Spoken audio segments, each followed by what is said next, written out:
We are going to get stuck into a little bit of Kerry versus Dublin preview in just a moment. Just a reminder, it is Jason Sherlock and Dara on stage with us, and we are delighted to be here in the Castle Bar in Tralee, all with thanks to Guinness 00. 100% Guinness, 0% alcohol. More social occasions off the pitch are yours for the taking. Lads, there's only one place to start. We'll give a question to both of you as representatives of your county. Jason, you're first up. Is Con O'Callaghan playing? Is he not playing? Oh. Oh God, I don't know. He obviously didn't play the last day, so that's a worry. I think, we probably don't have time to go about the fixtures this year, and it's a bit bizarre to be at an All-Ireland semi-final at this time of the year. Kind of trying to get my head around it, but the reality is they only had 2 weeks. He couldn't play in a match 2 weeks ago. And obviously, from a Dublin perspective, we hope he's going to play on Sunday. So I don't know. No one knows. Like, he won't play, and then if he does play, how fit is he going to be? But the reality is, he's a massive cog to that Dublin team. Performances weren't great in the league, and it seemed to coincide when Con came back. He was a different player. But I suppose the flip side then is obviously on the other side, there's a player when he went off last year against Tyrone, Kerry didn't perform. So it'll be interesting to see if he can play at 100% for the 75 minutes on Sunday. And that's where we come to you, Dara. Any information on David Clifford? I know the answer is no, but anything that you want to bring to light? I met Dermot Murphy's wife in Dingle today. I was trying to get information out of her because you get no information out of Dermot. And to be honest, I think a lot of Kerry people are at the stage where they're saying, prepare for Clifford not being there, and best case scenario, he is. I think it was a big motivating factor. Even years ago in 2004, we were missing Dara O'Shea and Seamus Moynihan, the two best players we had for an All-Ireland final, and it was a huge motivating factor. And Jason mentioned last year's game with Clifford being missing. If you were one of the other 29 players on that Kerry squad, you're saying, we're a bit more than David Clifford. And if he's great, they're great. He injured himself the last day, obviously injured himself. That's a tricky enough injury. The ankle will swell up, you can bang an injection into it, you can strap it up, and it's fixable. And he gets his goal running in straight lines. But you need to be, when you're playing the likes of Dublin in an All-Ireland semi-final, you need everything to be right, even psychologically. There's very few players that can just parachute themselves in after an injury like that and perform to the level that's to be expected of them. Con O'Callaghan's old fellow was watching a Gaeltacht game last Sunday, and a few of the natives were asking him about Con, but he was keeping stum. But the mother apparently in the pub later on said, Con will be fine. So You buried the lead there, I think. So we have got a bit of juice there anyway. Con O'Callaghan will be playing for Dublin. It has been suggested that Con's injury is a hairline fracture. Tommy mentioned earlier on that you played an All-Ireland with an injury. It was that exact injury. That's my excuse anyway for bad performance. No, I did. I got a hairline fracture in the shin bone in '97 in a challenge game against Meath, and through really good physio, you're able to play on. It's painful enough.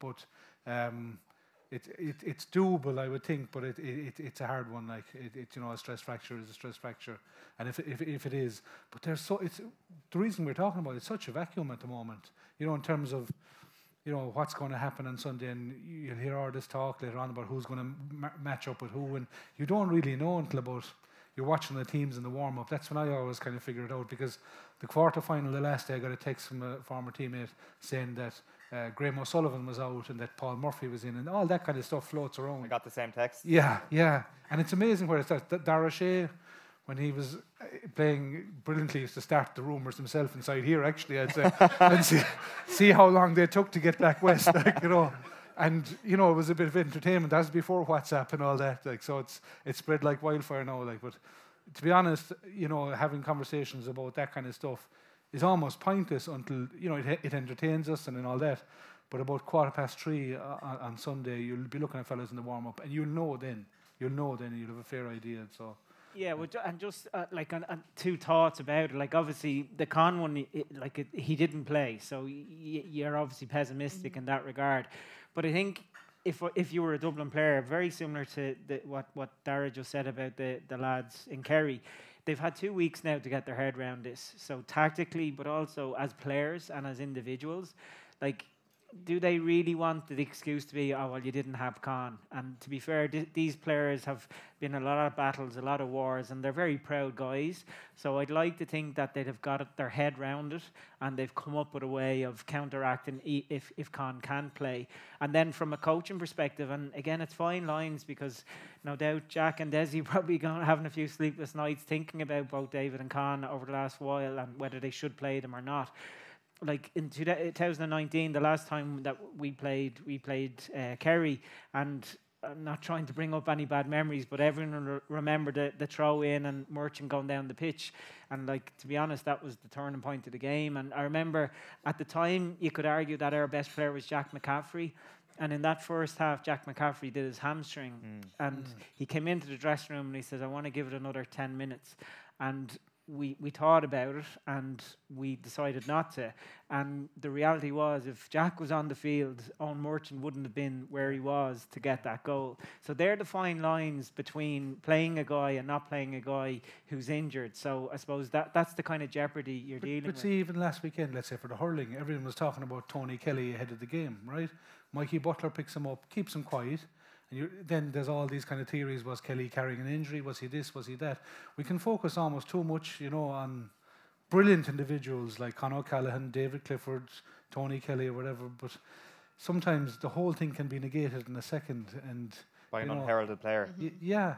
And even for Con at the minute, we actually haven't seen a lot of him. He didn't feature in the league. He didn't play in the last game. So I suppose in one aspect, Dublin know how to play without him. Yes, he's an incredible player, but they have played without them. They have done well. So, they know how to operate without him. They know how to operate without him, but they'd like to have him. They would, and I to be fair, I think the performances, the better performances coincide with having Con back. But if you look at Con as an individual, he is an unbelievable guy, and obviously spending all his summers in Kerry obviously has rubbed off on him. But he's an unbelievable individual, and Tommy, I don't know whether you came across him in hurling, but he's top class. He's 2 All-Ireland club titles, and he went from one code to the other code, from club to county at a very young age, and maybe things are catching up with him, unfortunately, from a Dublin perspective. But I've no doubt he's the ultimate pro. He'll have given himself every chance to be on the pitch on Sunday. You would have been in the backroom team when Con first burst onto the scene. Was it instant like that? This guy, because I think that probably the consciousness was everybody knew him from Kula as a hurler almost as much as they knew him as a footballer. From your first time seeing him in training with the seniors, were you like, okay, this guy is going to be as good as the hype led us to believe? Yeah, I'm not sure. Well, I remember seeing him as a minor in a Leinster final before I was involved, and I said that he's one to note for the future. And then when I got involved, he played in the O'Byrne Cup against Wexford, and we had a league match against Kerry. It might have been the first one in Croke Park, and Con was only on the squad, but at the time there was talk about him going hurling. And I remember making a case, not that Jim listened to anyone, but I gave my thought that the last kind of 10 minutes, the game was over, and I said, get Con on, just get him on, because, you want to whet the appetite. And he came on and he played for 10 minutes. So a lot of Dublin people thank me about that. I don't think they thank me for that down here. But no, his career has just been unbelievable. When you think about it, there's a lot of those players that, very similar to the Kerry team in the 70s, they didn't have defeats, and it's really how the last couple of years, how that's impacted them, going through the challenges that they've had. There's some great matchups that when we go away, and one that I'm really looking forward to. I said after we won in 2019, from a motivation point of view, we are now going to get Kerry at their best, because you could see Clifford and you could see O'Shea coming, and I think O'Shea and Small is going to be a fantastic battle on Sunday. O'Shea now he's not a young lad anymore. He knows what John Small is about. John is what John is, and he'll try to man mark him out of the game. So that's John. What is John? Who is John? John is a good man marker. John Small. But I think that'll be a fascinating battle to see who gets on top there, because it's not all going to be about Con. It's not all going to be about Clifford. It's going to be about the other players around that make a difference. Do you give instructions to John Small? Did you give instructions to John Small? Did Jim Gavin give instructions to Small down through the years at all? Is there anything that you can do to a player like that to give him, I guess, extra guidance when he's coming up against a good young forward? You give them clarity. Like I think as a coach, you give players clarity, and like obviously every player has different roles and different responsibilities. So if John's job was to mark a man, John marked a man. So you didn't have to tell him much more than that. And in fairness, it's to his credit. He probably doesn't get the praise that the likes of a Kieran Kilkenny or Brian Fenton does, but he does a job that any team would want. You know, it's such a rare quality, really. A defender who wants to defend in the modern game, and he's well capable of getting up the field as well. But watching him, you know, let's say you look at Tom Sullivan now, who kicked 3 points in the quarter-final, loves to play football, can defend and will defend, but would prefer to mix it up as well. Well, Small is probably, you know, a bit more focused on just totally negating good players, and that's huge because there aren't that many players of those type around. Like, you mentioned a moment ago, Dara, the whole psychological element for Kerry this weekend. Is there anything in the fact that they haven't beaten Dublin in the championship since 2009, or is this team solely focused on, you know, what's happened over the last little while? Even beating them in the league this year is like a boon for them somewhat. Yeah. Or it doesn't matter that they haven't won in so long in championship. Every little thing like that counts. Of course it does. But, you know, we love our history in Kerry. We love our traditions of Kerry football. We idolise those people that came before us. But really, this team has there's about a 4-year cycle in them, I suppose, from 18, Eamon Fitzmaurice, you know, Peter Keane's regime. It's the core group is the minors of 14, 15, and a few really good players on either side of that. And, you know, they have their own thing to do, you know, and I remember being at the league game here in Tralee, and you know that this is Dublin in experiment mode. But what they got out of that game, and they were well beaten on the night, was Lee Gannon. You said Lee Gannon has something here. And I remember talking to Coleman Goggins after the game. He was down at the game, and he said that's what he took out of the game as well. You know, so they're bit by bit, you know, they were getting these little elements in place, because this effectively is Dessie Farrell's team now. You know, there has been that transition, and there's huge motivation from a Dublin point of view, no more than from Kerry, to say, you know, to beat Kerry is huge. Kevin Heffernan, going back to the 50s even as a player and the 70s as a manager, to beat Kerry was a big thing for any Dublin footballer.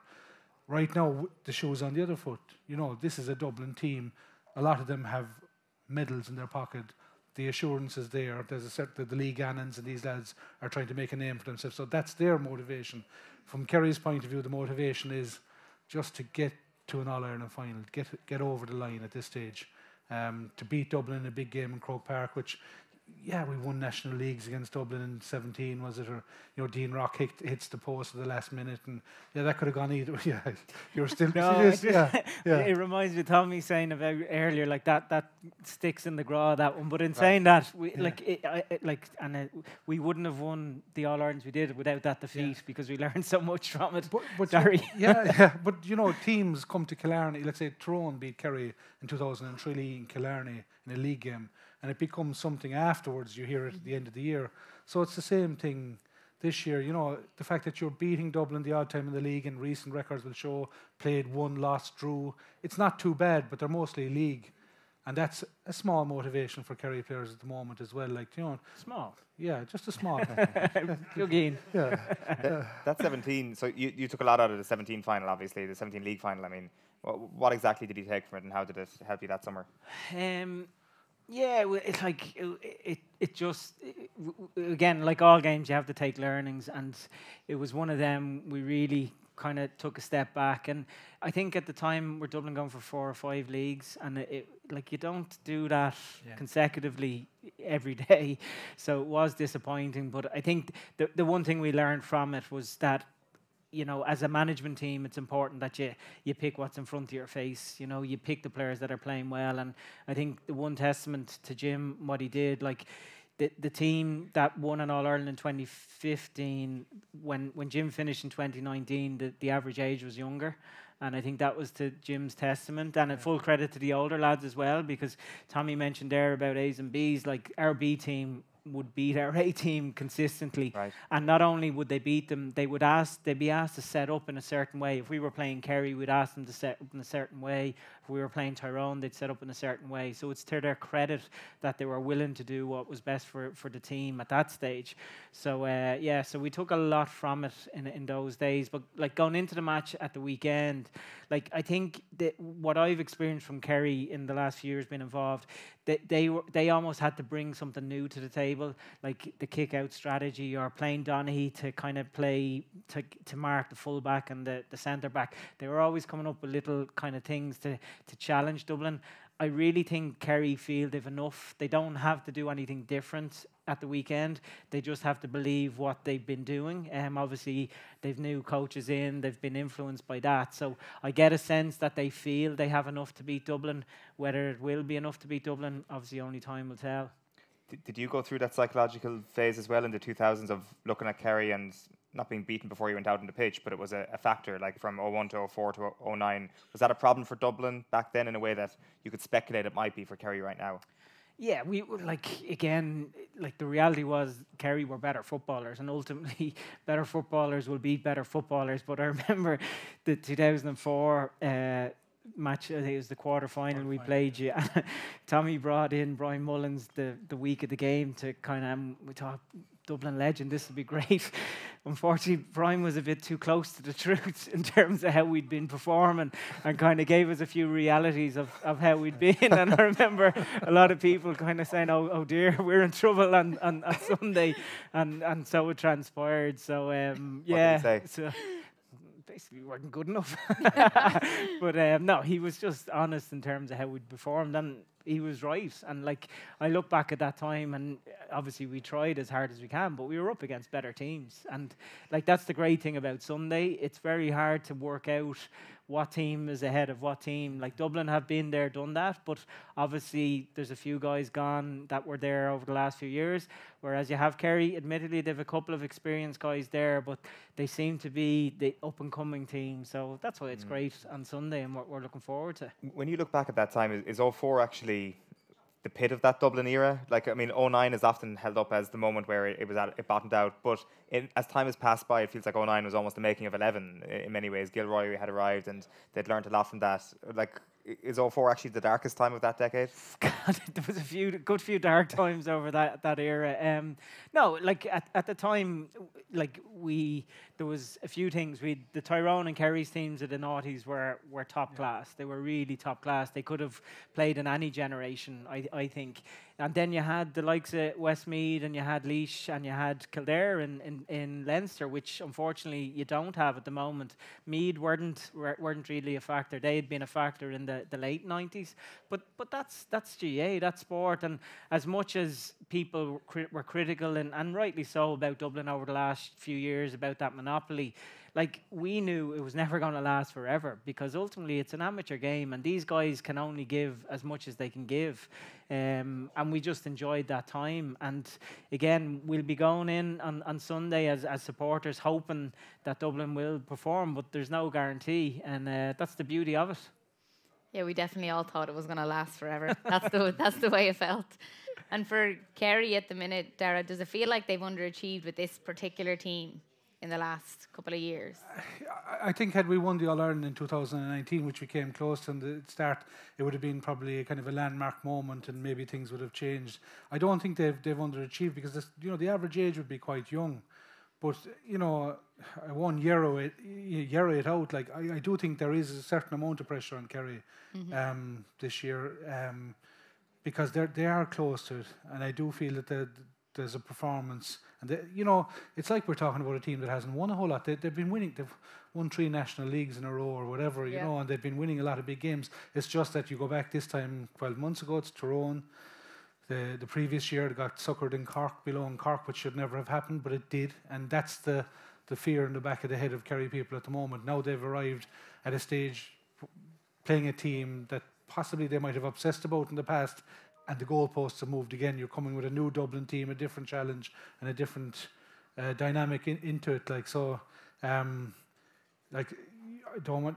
Sunday's game is huge. Like, it is huge. Like, and of course you have the Galway and the Derry on the other side, but that can't come into it. Sunday's game is huge for the psyche of Kerry. You know, the Kerry, Jason mentioned Tyrone there, they put it up to us for years. You know, let's say they always forced us to think a different way about the game. The Dublin team have done that with every team in the country for the 5 or 6 years that they were on the go, winning All Irelands. And yeah, of course it was going to end. We'd all have liked if it ended a bit sooner than it actually did. But it didn't. And we had our chance in 2019. We didn't take it. And a lot of those same players are there again. Jack O'Connor mentioned it in his post-match comments when they were facing the Dubs. You're not trying to play it up or play it down either way. It is a big game for a lot of these Kerry players, no more than it is for the Dublin players. But it's you know, this supposed underage development that happened with 2014, 15, 16, 17, 5 All-Irelands in a row, minor, you know, that never really counted in the years that Kerry were winning seniors. But now it's become almost this kind of millstone for them, like, you know, these are good underage players. What are you going to do with them? Are they fulfilling their potential? And that's where the pressure is coming from. But I think they're well able for it. I think, you know, the leaders in that group, like the Shawnee Shays, the David Cliffords, they're well able for it. It's not an inevitability. You can go through a whole career without winning an All-Ireland, but it's in them. The institutional knowledge is in them. They're the best Sigerson players in the country. They're the best underage players in the country. It's a natural progression, and Sunday will tell a lot. And we saw what obviously happened last year against Tyrone. I'm sure they will learn a lot from that, and I think a lot of people question maybe defensively. That's where they struggled a bit, and then Paddy Tally came in, and we can see the impact that he's yeah, that was a ballsy move by Jack, you know, and you know, even talking to people, you know, back west in pubs and stuff, like, that was not a popular move, you know, but he why?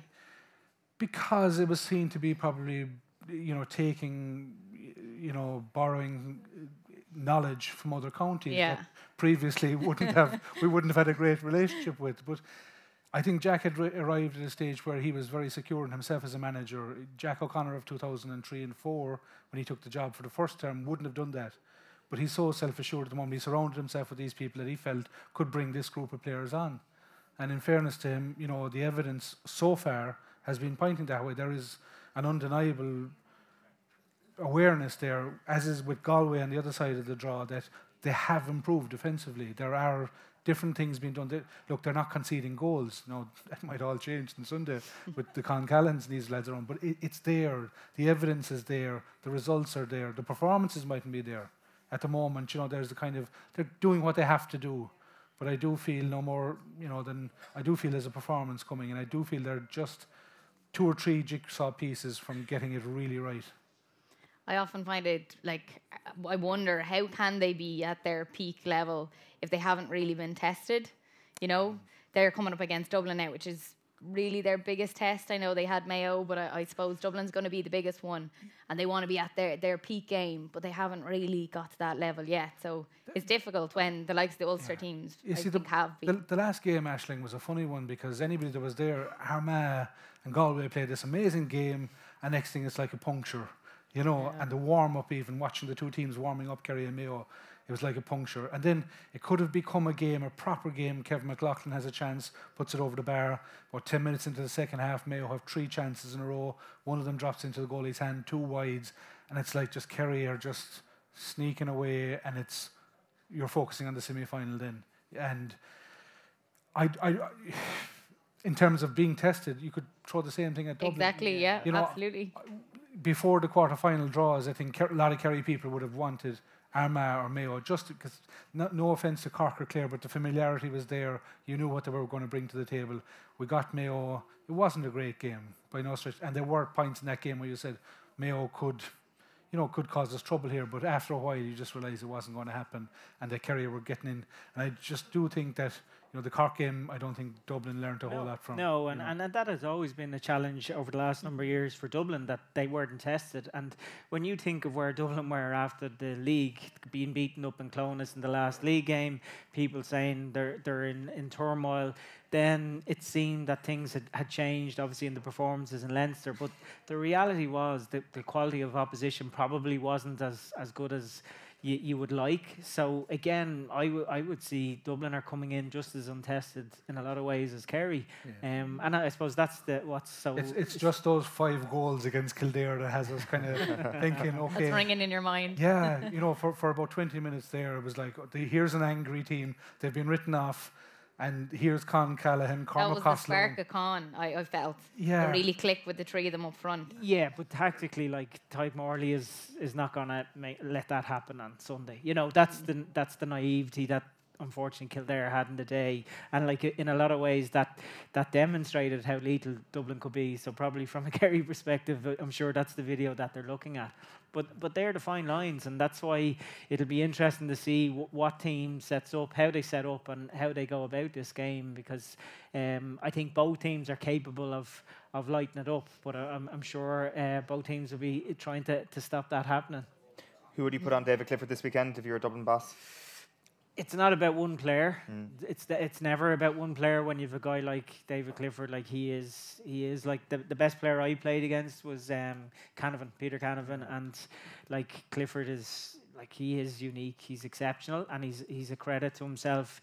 So like all great players, the way the game is, the way the rules are, I think it's not about one man marking them. Unfortunately, you can't do what Mr. O'Shea over there did way back when in a minor All-Ireland final. We'll keep that to ourselves. There's no cameras around. There's no cameras, but no, it'll be a combined effort. But like the challenge with that is if you have 2 people looking after one player, it leaves space for somewhere else. So that's going to be the challenge from at both ends of the pitch.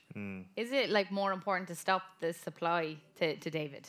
To look at, I know you need to look at both. You obviously need to man mark him, but I often think if you stop the supply, it's when he gets that ball, it doesn't matter who's on him.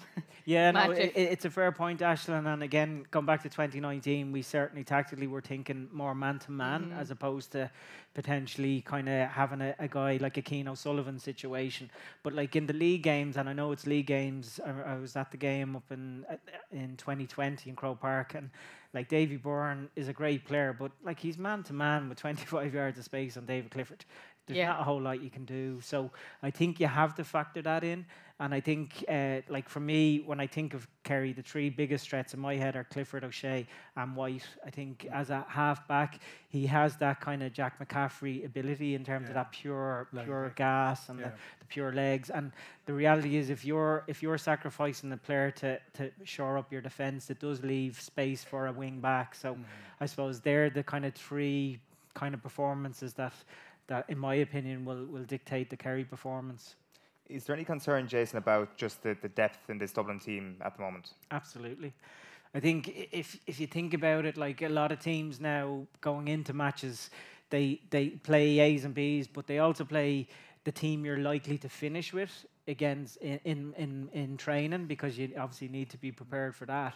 And like the reality is, and it's no one's fault, it's just nature, guys have obviously dropped by the wayside. So you look at the Dublin bench and you look at some of the names, and they're not the names that were there before. So again, you go back to their last defeat in Championship was against Mayo. They had a great start and things looked to be great, but it wasn't until the kind of 3rd, 4th quarter and then into extra time where Dublin didn't have enough. So that is a question mark, but at the same time, I think Dublin know that. So they've obviously had to kind of prepare and plan that way over the last while. So again, from a Dublin perspective, you hope that they're ready for that, and the guys that do finish the game will be able to execute, because you only have to look at last Sunday in the hurling. Like, it was the last 10 minutes that dictated that game. You know, it was the wides that Galway hit that made the difference. So it is the most crucial part of the game. A couple of matchup questions for you then. I guess first of all, Con, if he plays, who are you putting on him? Like, it's been tried before. Tom O'Sullivan, and Tom was having a great year in 19, but Con just proved a different type of challenge and didn't match up well. But he is our best man marker. I don't know, is it worth trying again? No more than Jason. You know, the Tyke Morley role is crucial here, but Tyke is probably going to be engaged as well. You know, Tyke probably has matched up reasonably well against Kilkenny before and might be deployed that way. And Tyke is not Keane O'Sullivan. Keane O'Sullivan was the master of getting to the pitch of the in ball. Tyke, you know, even the first couple of balls, the last day took him a while to get right to the pitch of the in ball.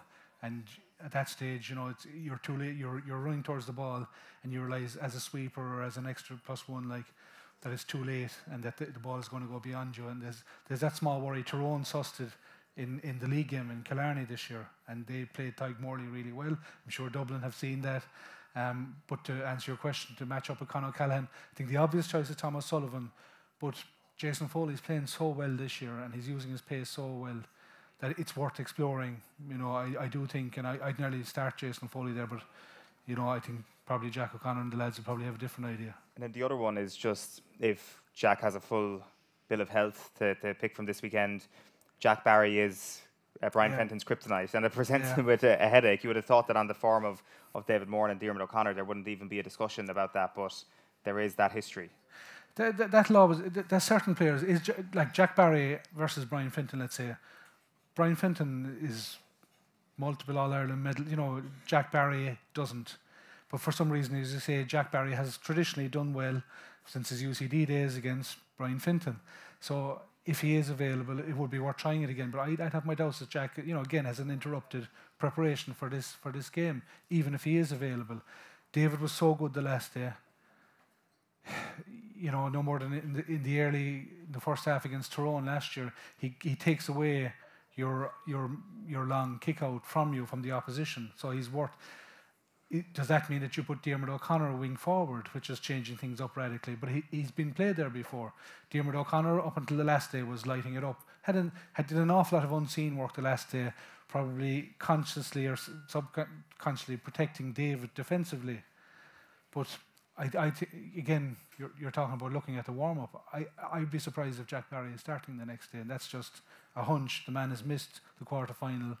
Had some form of an injury and hasn't had the preparation. What do you say to David Moore? We're going to bring you on. We're going to bring you in as a sub after his performance. After he did so well. Yeah, it's a hard one. And Diarmuid O'Connor is a long-term project. Has had a couple of years on the squad now and has done really well this year. Had a kind of understated performance the last day. I'd be going with David Moore and Diarmuid O'Connor, that's just not disrespecting Brian Fenton. But at some stage, Brian Fenton is going to say, "Hang on. I'm a better footballer than Jack Barry. One of these days I'm going to have to tattoo him, But Jack Barry has traditionally done well on him." Yeah, it's very true. Lads, it is time to get your predictions. I'm sensing, regardless of whatever way these teams line up on Sunday, you're predicting Kerry, Dara. Of course, the heart says Kerry. But there's two factors, and I hope I'm right about this. I just think Mayo have prepared us better than Cork have prepared Dublin or Kildare or whatever. And I do think until such a time we hadn't heard a whole lot about Kevin McMenamin. Until you have to start somewhere, and maybe this is the Sunday that the Dublin bench are going to say, "Listen, we're here too, and we're just as strong as previous benches." But I do think that we probably have more options off the bench, and there's just this sense that there's something in Kerry. It's 13 years ago coming into the 2009 final. It was the only time as a pundit I ever wrote off Kerry. I'm never again going to do that.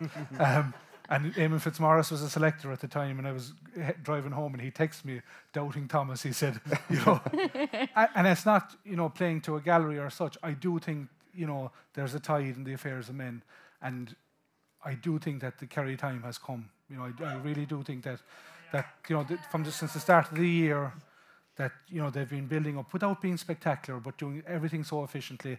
And if you're a supporter inside in the stand, as a Kerry supporter for the last 5 or 6 years, you are worried when we don't win the kick-out, when the ball is going the other way, when the Jack McCaffreys and these lads are running at you. That worry hasn't gone, of course, but it's less than it was because we are that bit more solid. Like that, the facts speak. We're not leaking goals, and that was always 3 goals against Tyrone last year.